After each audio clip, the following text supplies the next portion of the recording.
Jangan ingat hak duk semayang kemas 40 tahun dah ni confirm Tuhan terima. Belum. Sementara kita masih hidup, banyak-banyakkan berdoa. Ya Allah, terimalah semua amal ibadat yang aku buat sepanjang aku hidup.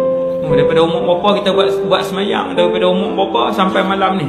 45 tahun dah. Puasa, zakat, pi haji, pi umrah.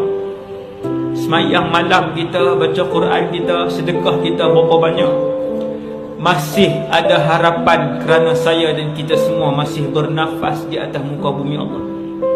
Ya Allah, terimalah semua ibadat-ibadat lama yang kami buat.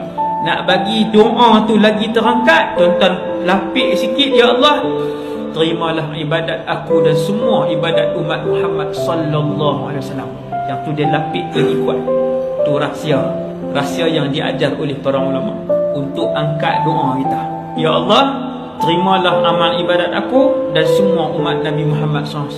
Ya Allah, ampunkan dosa aku dan kesemua dosa umat Nabi Muhammad sallallahu alaihi wasallam.